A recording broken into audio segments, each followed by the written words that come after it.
की गई कॉन्स्पिरेंसी है और स्पॉन्सर्ड है, अब यह स्पष्ट हो गया है। आश्चर्य होता है कि देश के सर्वोच्च कार्यकारी संवैधानिक प्रमुख के साथ की सुरक्षा के साथ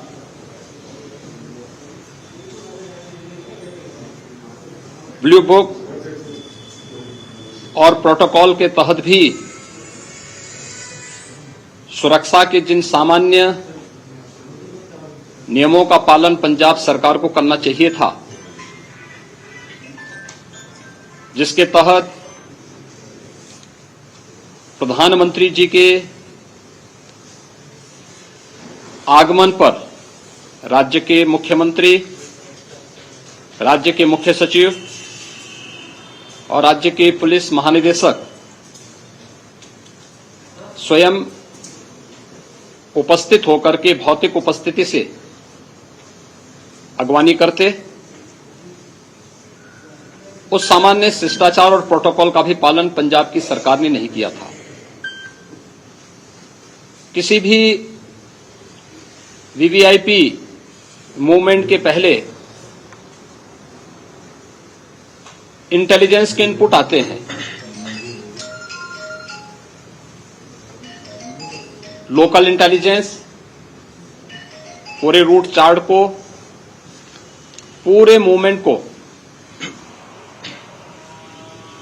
विस्तृत रूप से शासन के संज्ञान में उपलब्ध करवाती है और इंटेलिजेंस इनपुट होने के बावजूद, क्योंकि खालिस्तानी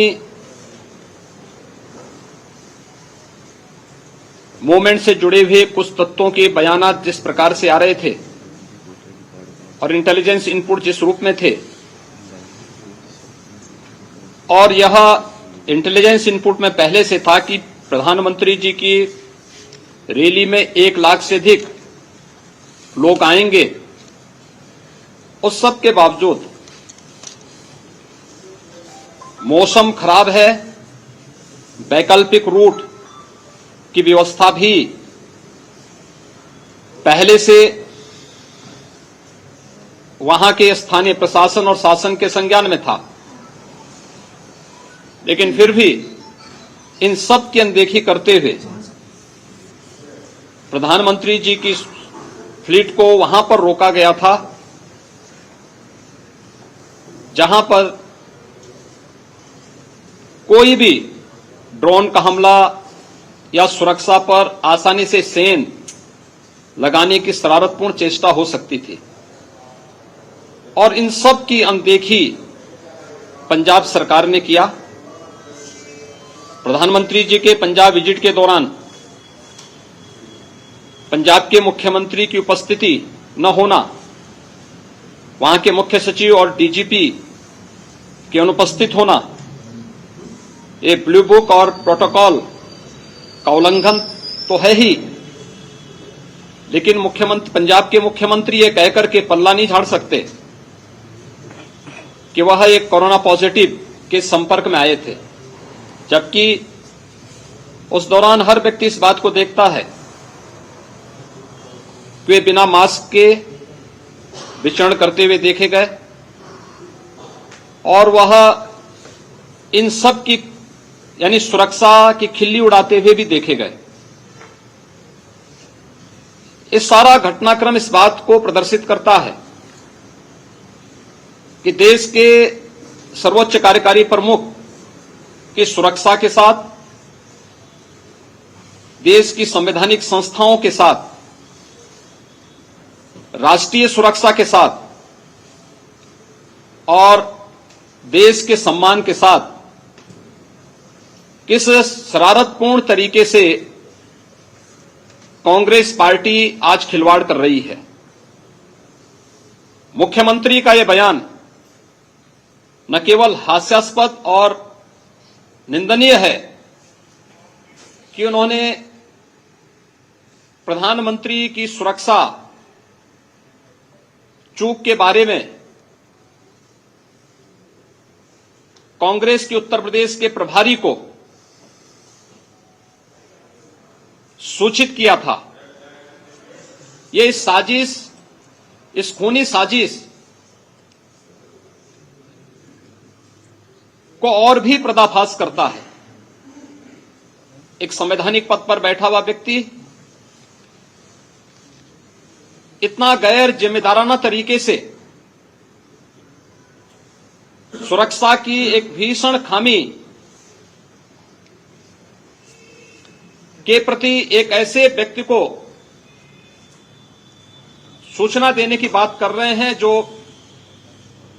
न पंजाब से न भारत सरकार से किसी भी प्रकार से प्रत्यक्ष या अप्रत्यक्ष रूप से भी नहीं जुड़े हैं,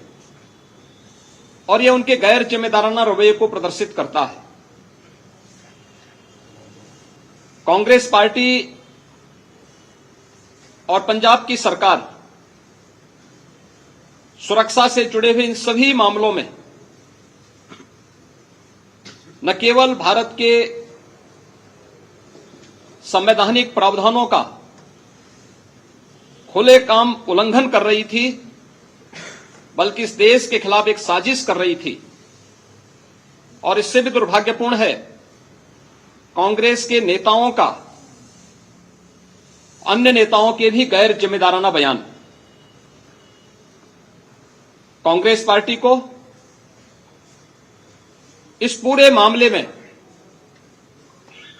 इस देश से माफी मांगनी चाहिए, और जो कुछ भी 5 जनवरी के दिन इस देश के खिलाफ साजिश करने के लिए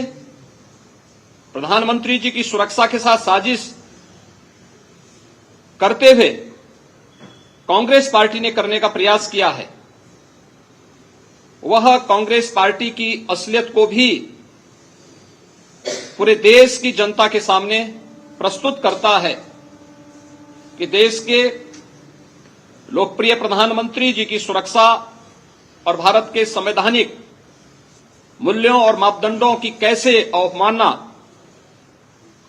कांग्रेस पार्टी के द्वारा और एक सरकार के द्वारा किया गया है। यह